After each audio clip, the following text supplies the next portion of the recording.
Assalamualaikum warahmatullahi wabarakatuh. Apa khabar semua sahabat-sahabat, brother-brother, sister-sister Dionku dekat luar sana? Korang memang awesome lah sebab ada dekat sini sentiasa waktu aku bagi video kan. Korang memang awesome lah. Alright, so apa-apa pun terima kasih kepada korang yang dah layan video aku sebelum ni, yang dah tunggu, memang menunggulah setiap kali aku cuba buat video. Korang tunggu walaupun dah beberapa minggu jugalah aku tak bagi video. So minta maaf lah banyak-banyak dalam keadaan aku pun tengah study balik ni kan. Nampak tak macam buku ada ni? Tapi ni bukanlah buku belajar. Maafkan saja. Alright, so apa-apa pun terima kasih pada korang. Dan kalau pada korang yang baru sampai kat channel aku ini, jangan lupa untuk subscribe. Nampak dekat bawah tu ada orang kata tu butang merah subscribe channel tu. Tekan butang subscribe dan jangan lupa juga untuk tekan bell notification supaya korang boleh dapat video aku setiap kali aku upload. Dan jangan lupa juga untuk like and share lah kepada kawan-kawan korang yang tahu pasal One Piece ke, yang tak tahu pasal One Piece ke, yang tu diorang boleh lah recap balik episod-episod One Piece yang dah lama. Sebab aku pun ada buat segmen APE, which is upload explanation. So kalau diorang nak tengok, diorang boleh lah pergi tengok kat playlist aku. Dan kepada diorang yang tak tahu lagi pasal One Piece, lagilah diundang-undang untuk melihat ataupun menonton video aku ni supaya diorang boleh dapat lah lebih-lebih lagi, boleh dapat tahu lebih banyak berkenaan dengan One Piece. So sampai situ je lah kita punya intro. So panjang-panjang kan teruk pula. Alright, so apa-apa pun thank you korang. So hari ni kita akan membicarakan berkenaan dengan peta One Piece. So marilah kita mulakan kepada korang semua. Let's go. Alright, so hari ni kita ada apa tu orang kata peta lah, peta One Piece secara roughly, bukan secara lengkap. Kalau korang nak secara lengkap, kita kena tunggu Oda bagi Nami selesai ke lah. So alright, so mari kita mulakan. Ketat pula pen. Alah salah pula kawasannya, macam nak buat hot pula. Yang ni buat betul. Alright, so macam yang korang nampak kat sini, ada beberapa bahagian dalam dunia One Piece ataupun peta One Piece ni, which is ni semua adalah kawasan-kawasan lautan. Alright, so kemudian kita ada dua kawasan ni yang dipanggil sebagai red line, ataupun nanti sekejap lagi kita akan bagi tahu. So first kita bagi tahu dulu ni adalah East Blue. Alright, so East Blue dahulu. Kemudian barulah kita ikut setiap kawasan tu macam ikut kompas lah. Kalau kompas pun korang tak tahu, aku pun tak tahu macam kat mana.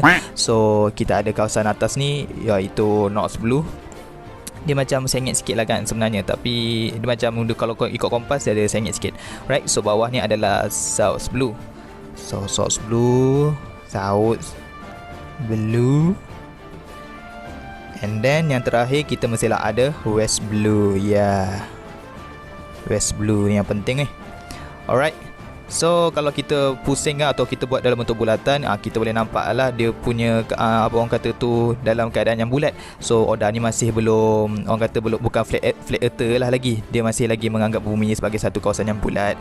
So kawasan red line ni pun dia akan memusing sampai macam ni.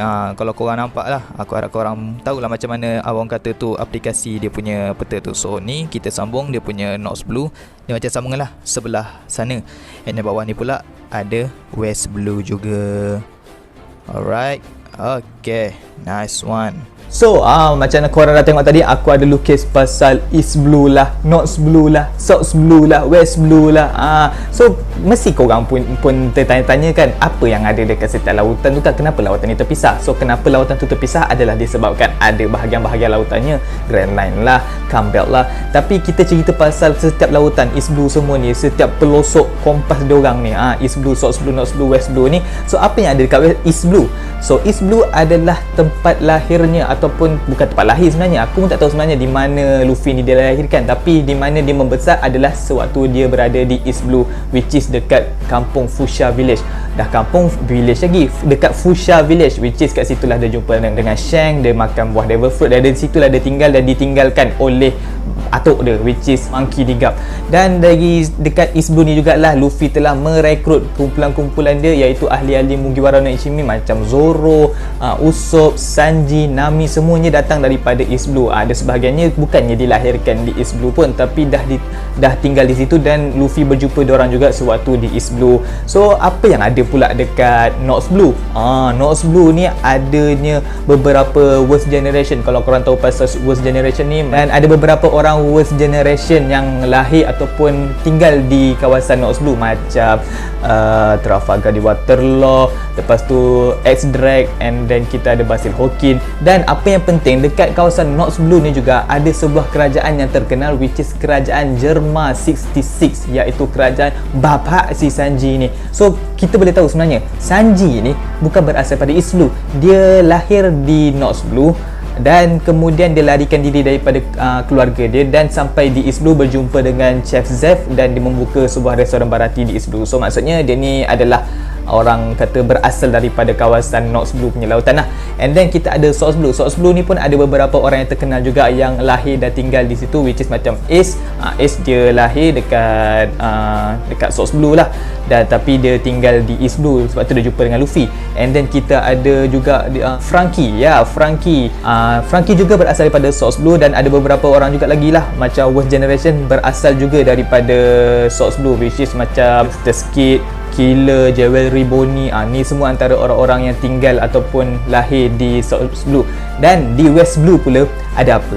So West Blue ni antara kawasan lautan yang paling kelam dikatakan oleh penduduk-penduduk dalam cerita One Piece ni lah, which is tempat itu adalah tempat di mana beradanya sebuah pulau yang dihuni oleh orang-orang yang mampu untuk membaca poneglyph, which is sebuah pulau yang dinamakan sebagai Ohara. So dari sini kita tahu sebenarnya Nico Robin, iaitu salah seorang daripada kumpulan Mugiwara no Ichimi, adalah berasal daripada West Blue, sebab dia berasal daripada Ohara dan dia juga boleh baca poneglyph.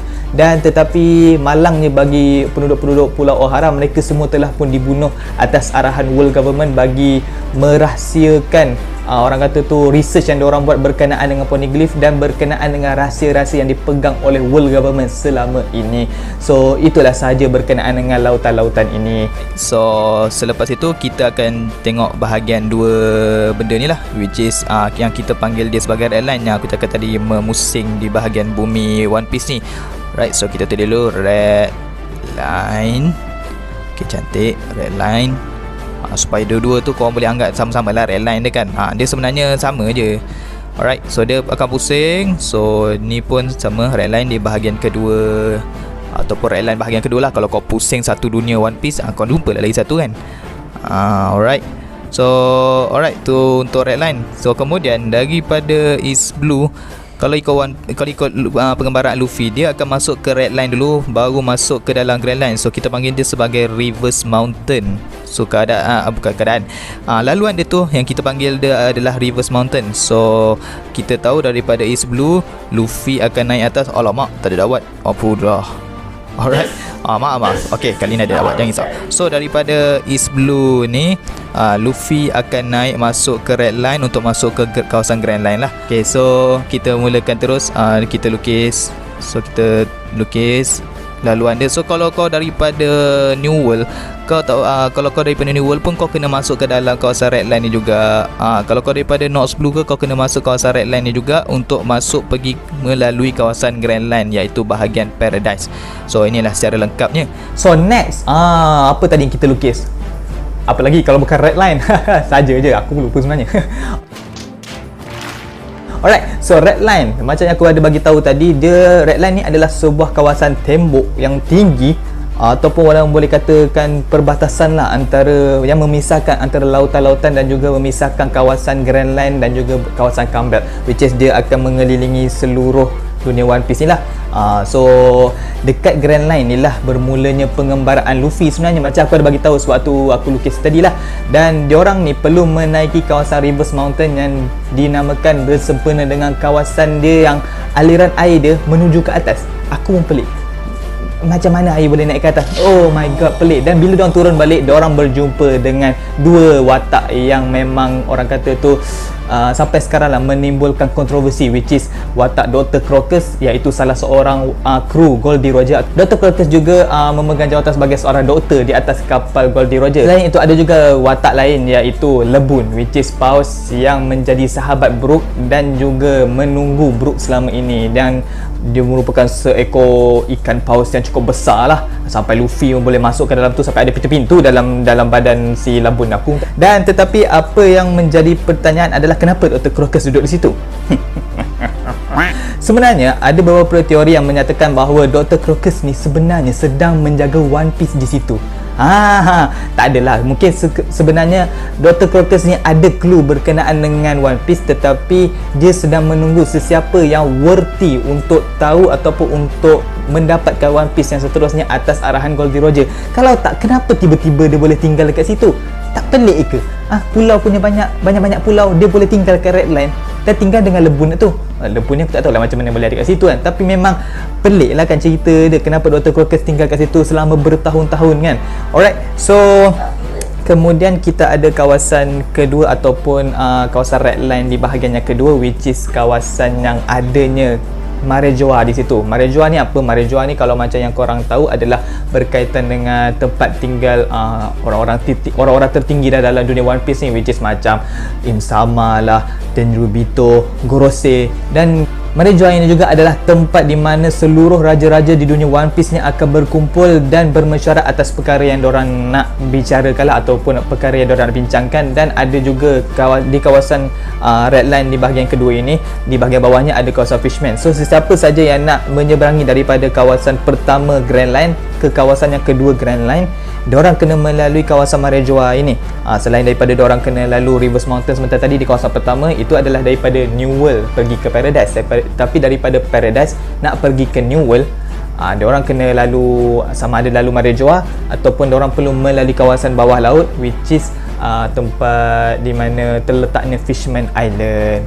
Okey, kemudian kita ada kawasan yang dipanggil sebagai Calm Belt.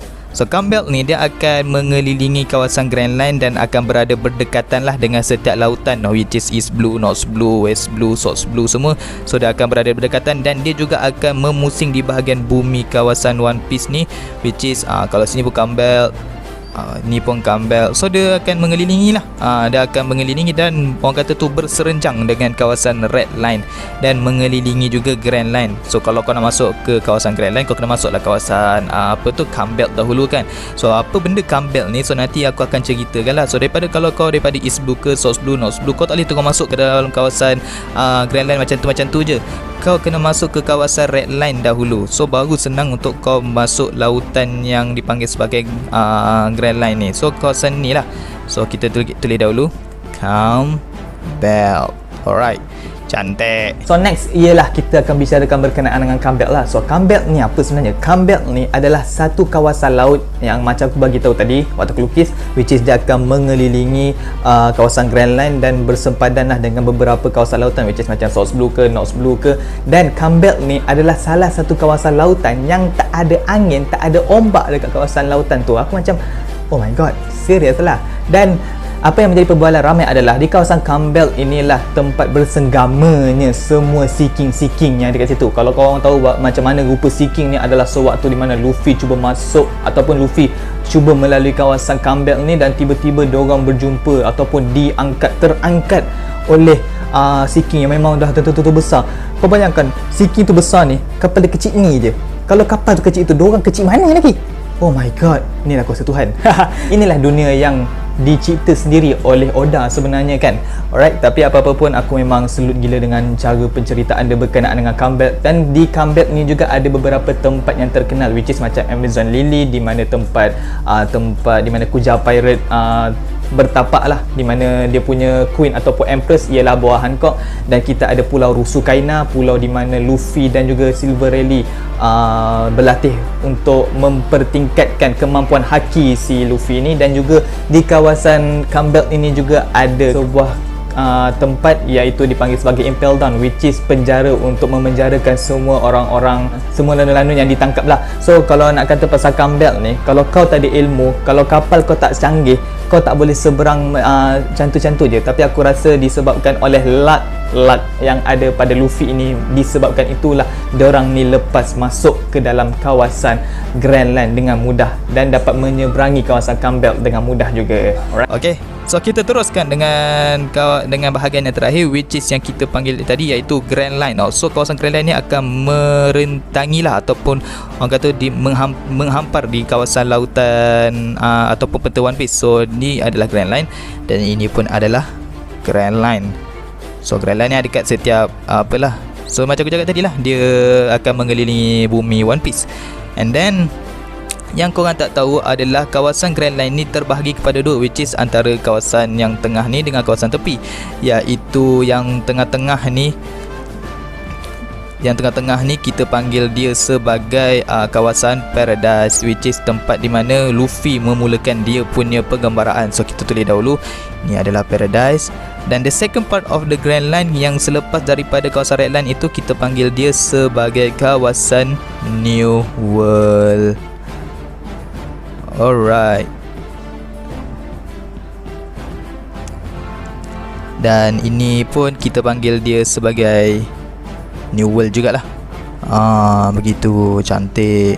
Alright, so inilah peta yang lengkap. Tidak lengkap tapi cukuplah untuk korang sebagai peminat One Piece ataupun yang tak tahu pasal One Piece untuk tahu macam mana bentuk rupa peta One Piece ni sendiri. Alright, so itu sajalah.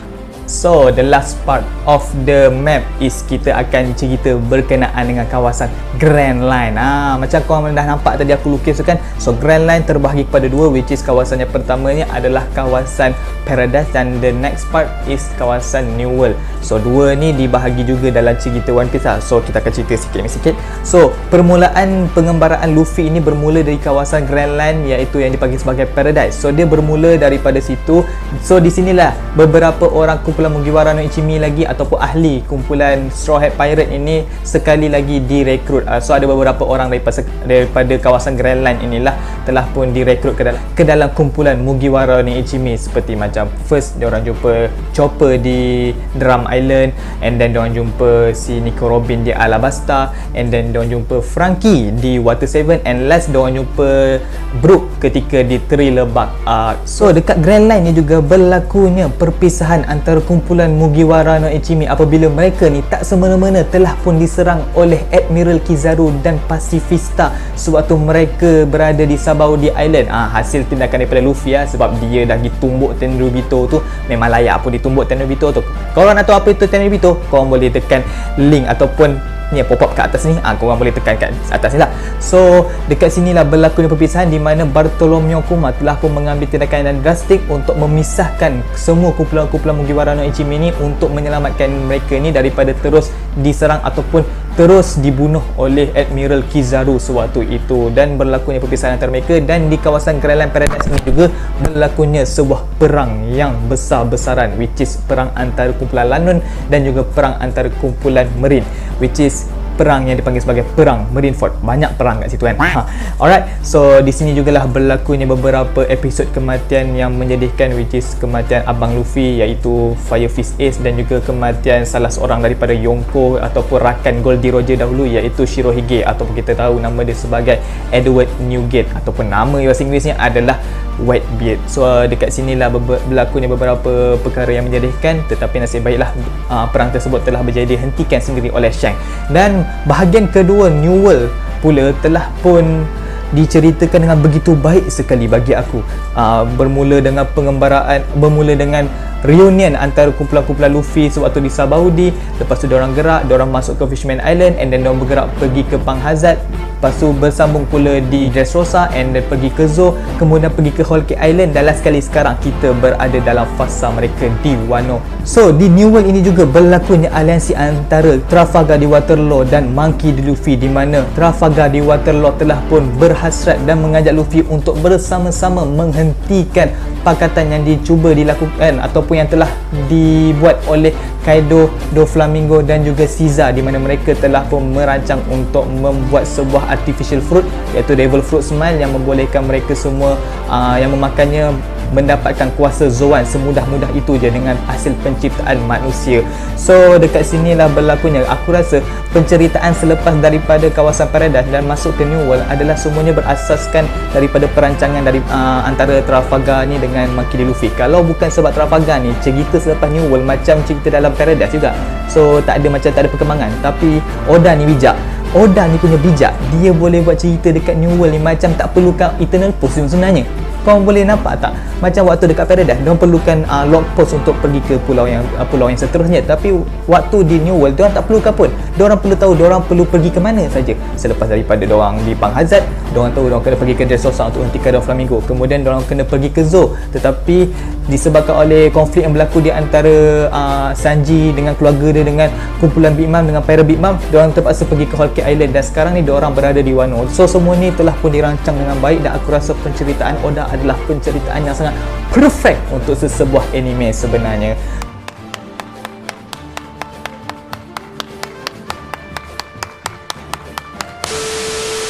Alright guys, so sampai situ sajalah penceritaan kita ataupun penerangan kita berkenaan dengan peta One Piece.